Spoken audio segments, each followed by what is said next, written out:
Ashe,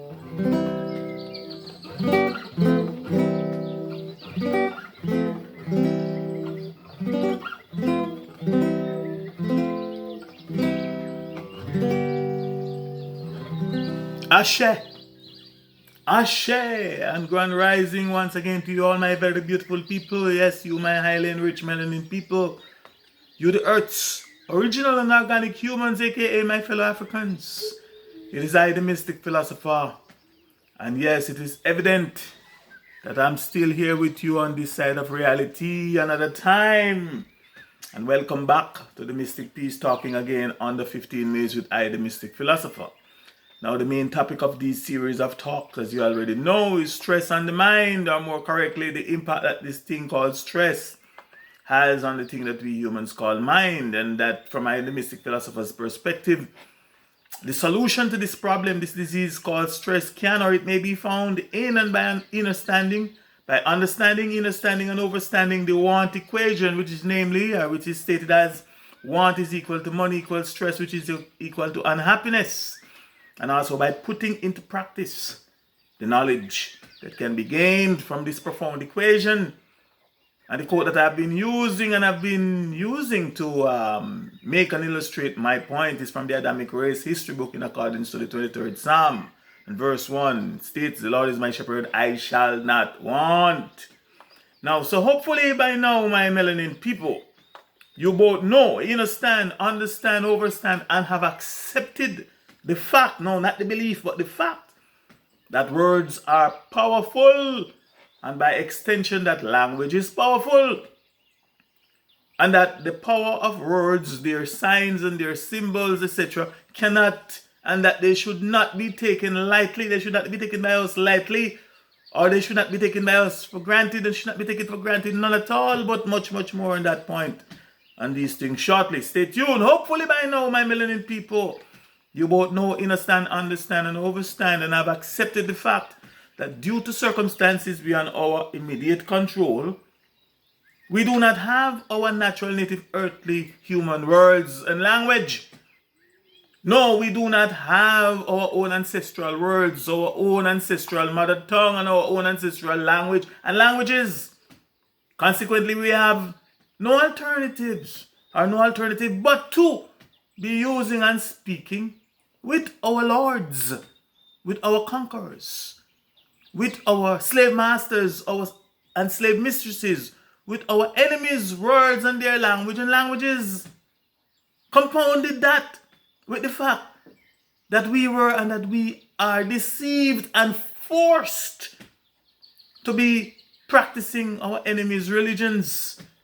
We are deceived and forced to be praying to and worshipping our enemies' gods, their saviors, their prophets, and their holy men and their holy women. In fact, hopefully by now you know, understand, overstand, and have accepted the fact that the belief that the fear, the trembling fear of our enemies' gods and their saviors and their lords and their prophets and their holy men and their holy women, etc., were forced upon us, literally meaning that they were violently tortured and violently beaten into us, into our psyche, into our mind, into our physical body, you name it. Hopefully by now, you my melanin people, you both know, understand, overstand, and have accepted the fact that those are some of the main reasons why we are in the situation that we find ourselves in today, and have been in that situation for quite some time now. And while at it, I would be remiss if I didn't mention this, while at it, like, hopefully some of you, not all of you will, but some of you, my melanin people, may know, understand, and overstand, and will accept the fact that these are the reasons why you are so ashamed of who you are. This is the reason why you are so ashamed of your melanin, ashamed of your melanin skin. Ashamed, that's why the reason why you are so ashamed of your melanin men, your melanin women, and your melanin children. This is the reason why you are so ashamed of. This is the reason why you're so ashamed of where you are from. Yes, you're ashamed of your own history, your own story. You're ashamed of your own ancestors. Your own flesh and blood. This is why you're so ashamed of your own people, your own culture.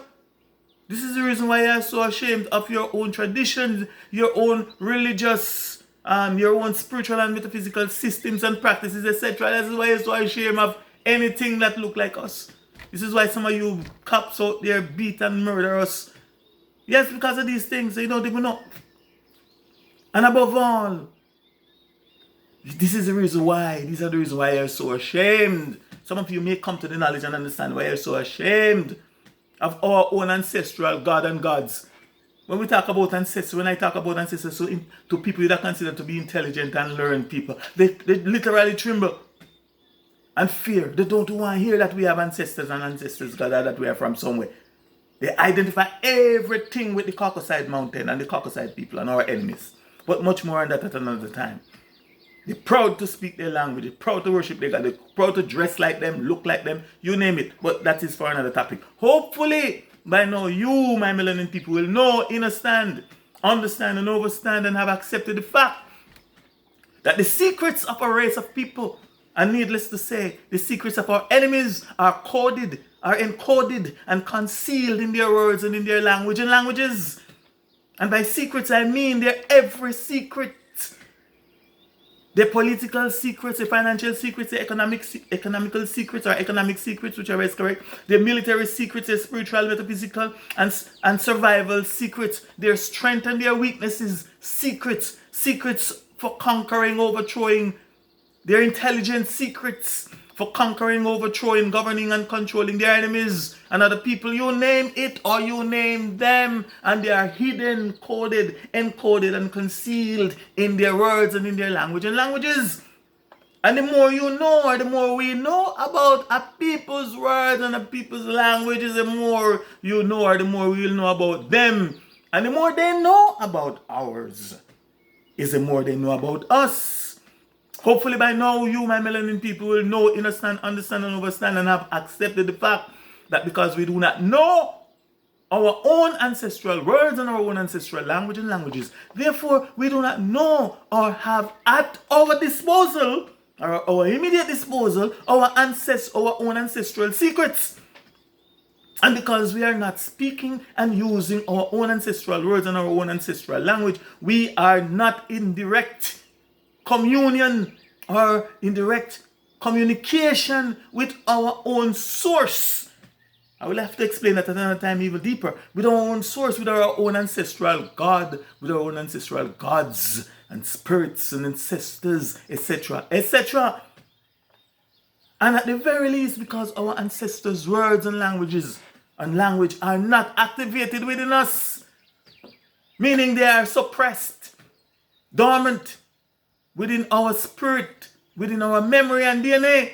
That is also something I will talk about later on in the future. We are conquered as a result of that. We are conquered, we are subdued, we are subjugated, we are paralyzed, we are almost completely powerless and defenseless, and are existing only at the mercy of our malevolent enemies and their dominant gods, saviors, prophets, etc., etc. But much more on this very, very important point at another time. In fact, maybe now you, my melanin people, or some of you, or some of us, whose common sense is activated.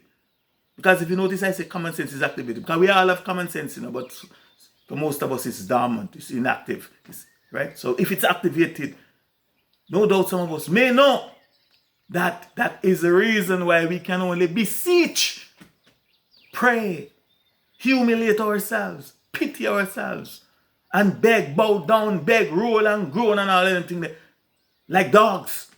Beg them, meaning our enemies and their God and gods and saviors, etc. Whatever you name, you want to name them or call them. This is the reason why this only thing we can do is beg, mourn and groan and beg them for mercy. Mercy, mercy, Lord have mercy. Clat you on your head the first thing when the slave master lick you. Lord have mercy, I get a bitch lick. Lord have mercy. That's the only thing we can beg for, mercy from the Lord, right? Some of you, my people, whose common sense is activated, may know, understand, overstand, and will have accepted the fact that if or when we have trouble, that our enemy's God is always standing by, doing what? Just watching. We are constantly told and reminded that he is always there. Doing what? Just watching. For example, if or when we are suffering, we are constantly told and reminded that our enemy is God. The Lord is always standing by and just what? Watching. If or when we are being robbed, please know this for sure. I know it for sure that our enemy's God is always standing by and just doing what? Watching. If or when we are being raped and abused, our enemy's God is always doing what? Standing by, just watching. If or when we are being brutalized by the system and its police, our enemy's God is always, we are told, and we know it, is always just what? Standing by and just doing what? Watching. If or when we are being murdered, you name it, or you name them, our enemy's God is always doing what? Standing by, watching. My grandchild is in the hospital now, suffering for days. And guess what? Our enemy's God is just standing by, watching. Like it or she or him take pleasure. In fact, we are also told and are constantly reminded that God is standing by. Yes, you hear it in song. I hear some of us sing it like with such pride and not even thinking, standing by. Doing what? And if he is near, he is standing or sitting. And if he is not near, if God is not near, he is just standing by, or he's just standing or sitting by and watching from afar. We hear they sing it to us, they tell us, and let me make it up. Hear what it tells. God is watching us. He is watching us from a distance. Yes, from a distance he's watching us. And why is he, or why are they always, God, both God and his angels, our enemies, God and his angels and his holy men, and you name them, servants, etc. And why are they always standing by and just watching? Any sensible human from among us will ask. And the sensible answer and a sensible human will get, understand, understand, and understand is this. And I'm giving it to you. It is because he is not our God. Our enemy's God and the saviors, etc. is not ours. And you will have to be a damn fool to believe or think that he is going to help you, or he is going to help us, or that they are going to help us in our times of trouble, etc. Just look how much prayer being praying in the United States of America today and the world over, but let's deal with that. Because they are the central. For what? For deliverance from brutality, for equal rights, for justice, you name it. And the fool them keep doing it day in, night out. What's happening? Oh, come on. Yes, so we have to be a damn fool to think that they're going to help us. And that is why the most or the best we can do or expect is for mercy. From them is for mercy. And the only thing that we may ever get or expect from them is their so-called mercy. And our activated common sense coupled with sound logic and honest reasoning will also affirm that if the English word mercy by meaning and definition is correct, and I quote, compassion or forgiveness shown towards someone who is in, or rather whom it is within one's power to punish or harm, unquote. That is only our common sense is telling that is only wicked and unjust people and their wicked and unjust God, or that one would ask for mercy or beg for mercy. Only them have the power, the authority, and the innate desire to punish us and to do us harm, because that is their innate programming and characteristics. But I will have much more to say on this point at another time. Time will not permit me to do it here. The fact is that we are and that we will forever be our own judge, jury, and prosecutor. Therefore, we cannot escape judgment. Self-judgment, it is called. We are the ones that must look to ourselves. And we look ourselves in the mirror. We are the ones that have no alternative but to be true to ourselves. Quite the opposite of the evil system. And their mankind-made laws which states, and I quote, ignorance is of no excuse. Ignorance of the law is excuse it not, or ignorance of the law excuse no one. In other words, a person who is unaware of the law or the principle, be natural, spiritual, or whatever, right, will not escape liability for violating it. Violating those laws and the principle, because one was unaware of it. We can only be found guilty. Logic and common sense will tell us in our own judgment that we can only be found guilty if or when we knowingly violate the law or whatever principle there is. And thus we must knowingly suffer the consequences by punishing ourselves in accordance with the required punishment. But again, much more on this point, because I mentioned it in a previous stuff. Okay, I'm running out of time. Hopefully by now, my melanin people, you know, understand, overstand, and accept the fact that because we do not know our own ancestral words and our own ancestral language and languages, therefore we do not know or have our own ancestral secrets. And because we are not speaking and using our own ancestral words and our own ancestral language, we are not in direct communion and communication with our source, with our ancestral gods and ancestors, etc. Consequently, as a people, we are both mentally, physically, and spiritually colonized. Now you know that as a people, we are powerless, completely powerless and stressed out, I might add.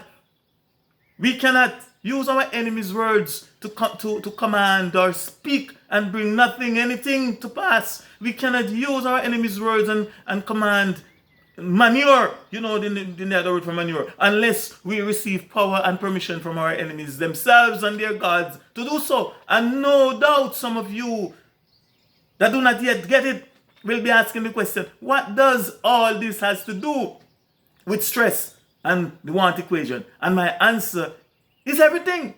Just tune in and you may learn or find out. Again, thus far for today's episode, I honestly think that I have given you, or at the very least, I honestly think that I may have given some of you, if not all of you, a lot more to think about and possibly look forward to in my next episode, especially as it relates to stress, the seed called want, and the want equation, etc.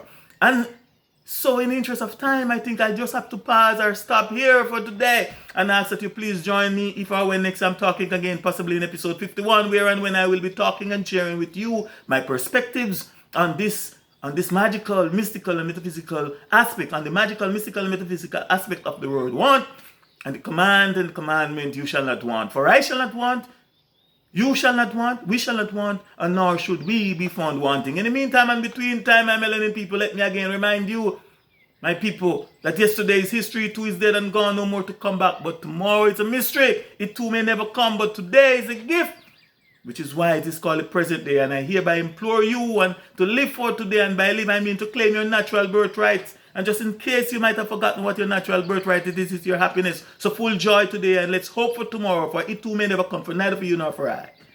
Thanks for your time, and thanks for listening. I am the Mystic Philosopher. Ashe, Ashe, Ashe, Ashe, I say.